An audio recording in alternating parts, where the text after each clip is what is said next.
শুভ সকাল বন্ধুরা। তো তোমরা সকলে কেমন আছো? আশা করছি যে যে এখানে আছো খুব ভালো আছো আর সুস্থ আছো। আজ নতুন আরো একটি ভিডিও তোমাদের সকলকে জানাই অনেক অনেক ভালোবাসা। আর আজকে হলো শনিবার, এখন কিন্তু ঘড়ি কাটাতে সময় হয়েছে ওই সকাল 7টা মতো। তো আজকের ব্লগটি আমি এই সকাল থেকেই শুরু করছি তোমাদেরকে সাথে নিয়ে। আশা করি আজকের ব্লগটি তোমাদের খুব খুব ভালো লাগবে। তো চলো দেখতে থাকো।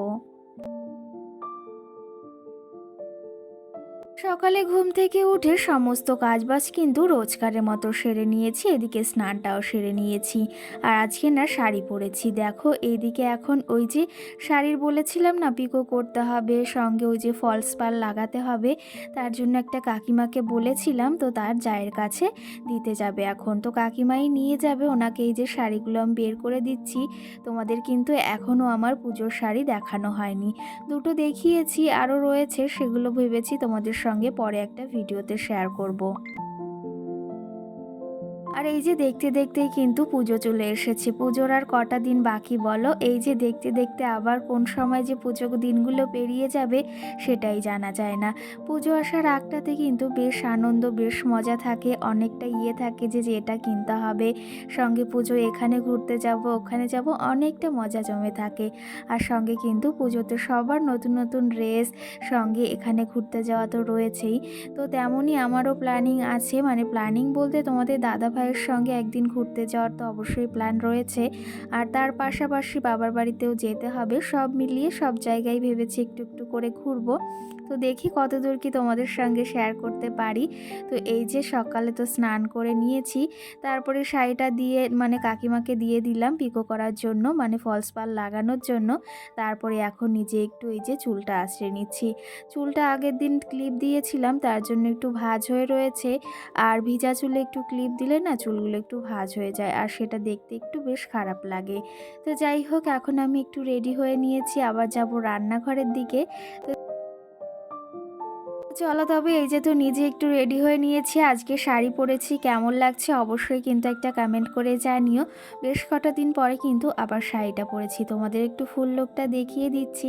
অবশ্যই একটা কমেন্ট করে জানিও যে শাড়িতে বেশি ভালো লাগছিল না এমনি নাইটি পরে বেশি ভালো লাগে। আমার কিন্তু শাড়ি পরতে বেশ ভালো লাগে, আর আজকে কিন্তু শাড়িটা পরেছি, কেমন লাগছে অবশ্যই জানিও।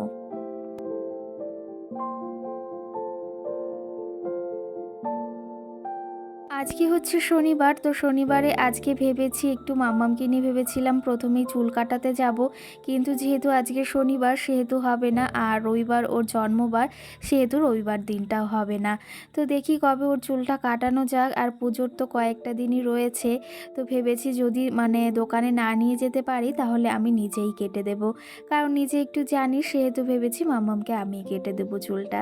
তো চলো তবে এদিকে আর তার সঙ্গে প্ল্যান রয়েছে আজকে কিংবা কালকে যাব একটু ননদ বাড়িতে, মানে দিদি বাড়িতে। তো সেখানে গিয়ে একটু দরকার রয়েছে, আর নিজের জন্য একটু যাচ্ছি। তো যেহেতু পুজো সেহেতু একটু সবার সাজগোজ বা একটু সকালে তো থাকেই বলো। তো সেই ক্ষেত্রে ভেবেছি নিজের জন্য একটা কিছু মানে প্ল্যানিং রয়েছে, সবটাই তোমাদের সঙ্গে শেয়ার করব, কম হোক বা বেশি। তো এদিকে দেখো রান্নাঘরে এসে এই যে ভাতটা চাপিয়ে দিয়েছিলাম আমি আগে, তো ভাতটাও প্রায় হয়ে এসেছে, এখন ভাতটা নামিয়ে নেব। আর তার পাশাপাশি ওদিকে আমার চাটা বসিয়েছি, ওটাও আমি খেয়ে নেব, তারপরে পুরোপুরি রান্নাটা বসাবো।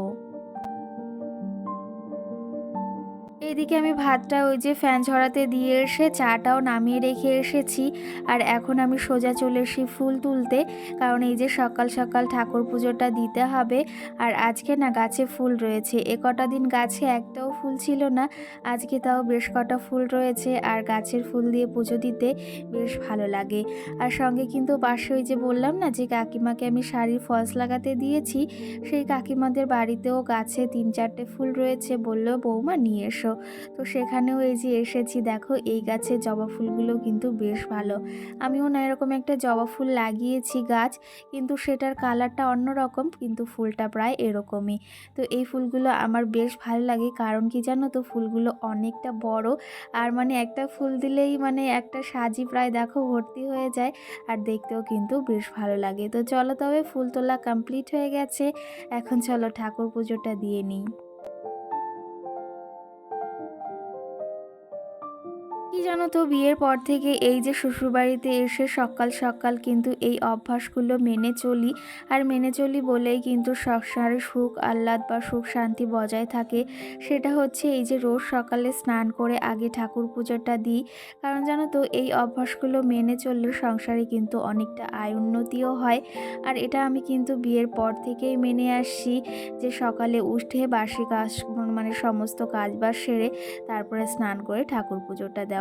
আজকে একটু দেরি হয়ে গেছে, কারণ ওই যে ভাতটা বসিয়েছিলাম সেটা ফ্যান কেড়ে রেখে এসে মানে ফ্যান চড়াতে দিয়ে এসে তারপরে ঠাকুর পুজোটা দিচ্ছি। তো চলো, তবে এইগুলো নিয়মগুলো মেনে চললে না আমাদের গৃহবধূদেরই কিন্তু সংসারে অনেক আয় উন্নতি হয়, আর এতে কিন্তু আমাদের অনেক স্বামীদের মঙ্গলও হয়। তো চলো, তবে ঠাকুরটাই দেখো আসনটা সুন্দর করে সাজিয়ে নিয়েছি।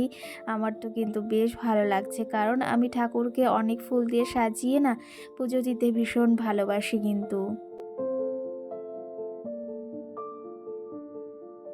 তো এইদিকে দেখো, এই যে ঠাকুরকে আমি একটু দেখিয়ে দিলাম তোমাদের সঙ্গে। অনেক দিন তো ঠাকুর ঘরের পুজো দেওয়ার ভিডিও শেয়ার করা হয় না, কারণটা তোমরা সবাই জানো। কম বেশি আমরা মেয়ে যেহেতু হয়েছি বা একজন বাড়ির গৃহবধূ, সেহেতু মেয়েদের অনেক সমস্যা থাকে। তো সেই ক্ষেত্রে তোমাদের সঙ্গে সেই জন্য শেয়ার করতে পারিনি। আগের দিন এসে শাশুড়ি মা পুজো দিয়ে গেছিলেন, তো এই যে আমি একদম মাথা টাথা ধুয়ে তারপরেই ঠাকুর পুজোটা দিচ্ছি। তো চলো, তবে ঠাকুর পুজো আমার কমপ্লিট হয়ে গেছে। এখন যাব আবার রান্নাঘরের দিকে, কারণ ওই যে শুধু ভাতটাই হয়েছে, তো এখনও অনেক রান্না বাকি রয়েছে, সেগুলো সারতে হবে। আর তার আগে ওই যে চাটা করে রেখেছিলাম, এখন আবার চাটা একটু খেয়ে তারপরে রান্নাটা বসাবো। তো চলো, তবে এই যে চাটা খেয়ে নিই, আর তার পাশাপাশি আরও নিয়ম কিছু মেনে থাকি। সেগুলো কি জানো তো, ওই যে বিয়ের পর থেকে এই নিয়মগুলো বিশেষ করে বেশি মেনে আসি। সেটা হচ্ছে এই যে বাসি ঘরে কিন্তু কখনো কাউকে টাকা পয়সা বা ঘরের সামনে থেকে কাউকে কখনো টাকা পয়সা দিই না, আর এটা কিন্তু উচিত নয়। এটা কিন্তু আমি মেনে থাকি, তোমরা কেউ মেনে থাকলে অবশ্যই কিন্তু জানিও। তার পাশাপাশি আরেকটা জিনিস হচ্ছে এই যে রোজ সকাল সন্ধ্যে যদি ঠাকুরকে একটু সন্ধ্যা প্রদীপ দেওয়া হয়, একটু কি রোজ কিন্তু এটা মেনেই আসি। আর এটা কিন্তু একটা গৃহবধূর কর্তব্য বলাটাই চলে। যেমন আমাদের দুবেলা বা তিনবেলা আমরা খেয়ে থাকি, তেমন কিন্তু ঠাকুরকেও ভোগ দেওয়া বা ঠাকুরের সন্ধ্যা প্রদীপ দেওয়া আমাদের উচিত। একজন গৃহবধূ কিন্তু এই দায়িত্বগুলো প্রায় মেনে থাকে, আর তেমনটা কিন্তু আমিও মেনে থাকি। সত্যি কথা বলতে, একজন গৃহবধূ কিন্তু তার সংসারের সুখ শান্তির জন্য এই নিয়মগুলো একটু হলেও মেনে থাকি, আর সেটা কিন্তু আমিও মেনে থাকি। তোমরাও চাইলে কিন্তু তোমাদের সংসারের সুখ শান্তি বজায় রাখার জন্য একটু হলেও এই নিয়মগুলো মেনে থাকতে পারো। তো যাই হোক, এইদিকে তোমাদের সঙ্গে অনেক গল্প করে ফেললাম, চাটাও খেয়ে নিয়েছি অফ ক্যামেরাতেই, মানে তোমাদের সঙ্গে একটু শেয়ার করেছি। আর 4টে বিস্কুট নিয়েছি, কিন্তু 4টে তো খাইনি, সেই বিস্কুটগুলো এখনও রয়েছে। কারণ জানো তো, এখন আর বিস্কুটটা একদমই খেতে ইচ্ছা হয় না, একটু ঝাল ঝাল জিনিস বেশ ভালো লাগে। তো সেই ক্ষেত্রে ওই যে বিস্কুটটা দিয়ে একটু চা খেয়ে নিলাম। আর তার পাশাপাশি আজকে রান্না করব কিন্তু ফুলকপি আলু দিয়ে তরকারি। আগের দিন রান্না করেছিলাম, সকলেই বিশেষ করে ভীষণ পছন্দ করেছিল। আর এখন তো এই যে নতুন সবজি উঠেছে, নতুন সবজির যে কোনো জিনিসই বিশেষ করে খুব ভালো লাগে খেতে। আজকে ফুলকপির তরকারি করব, ইলিশ মাছের মাথা রয়েছে, আর সঙ্গে ওই যে তেলাপিয়া মাছের মাথা রয়েছে, সেটা দিয়ে রান্না করব। আর তার পাশাপাশি এদিকে পটল ভাজা করব। এই যে ছোট্ট ছোট্ট করে লম্বা করে কেটে নিয়েছি। আজকে কিন্তু এমনভাবেই পটলটা ভাজবো, এটাও বেশ ভালো লাগে, কিন্তু একটু গোটা গোটা হলে বেশি ভালো লাগে।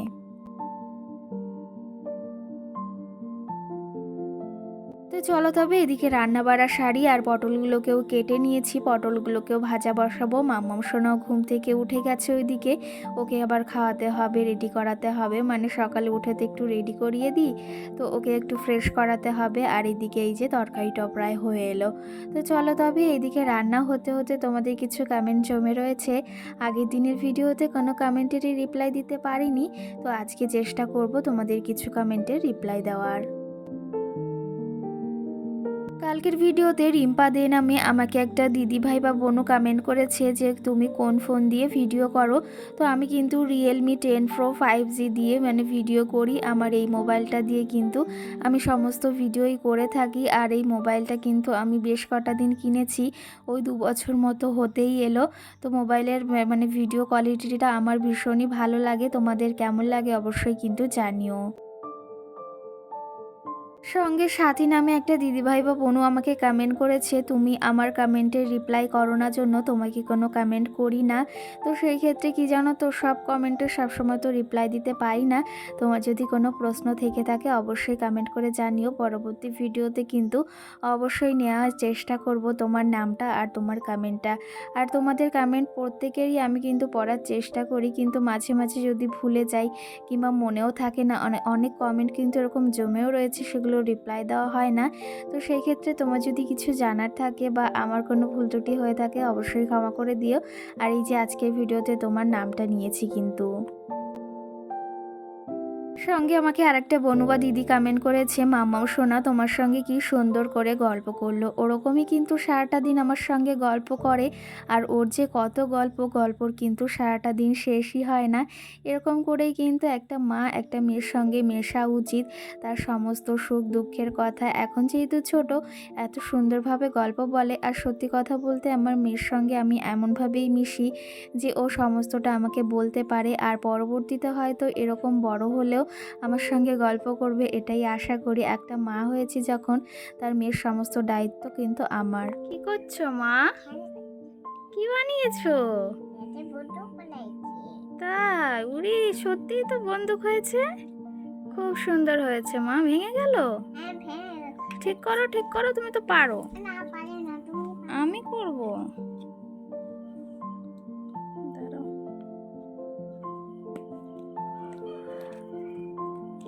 এই নাও।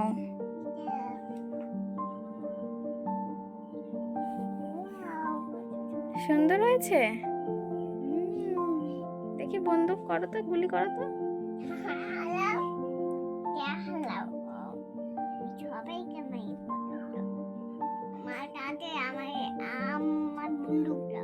ওই তো বন্দুক।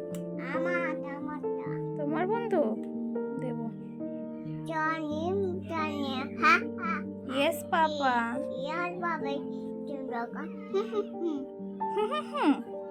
এইটুকু এটুকু না, বলো ভালো করে বলো। Johnny Johnny eating sugar. No papa. Ha ha ha. Tata দিয়ে দাও।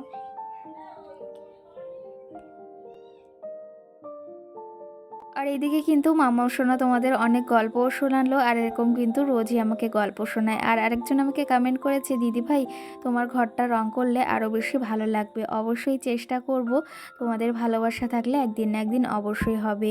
তো চলো তবে আজকের ব্লগটিও বেশি বড় করব না, এটুকুই। আবার পরবর্তী ভিডিও খুব তাড়াতাড়ি আসছে, নতুন ভিডিও কিন্তু।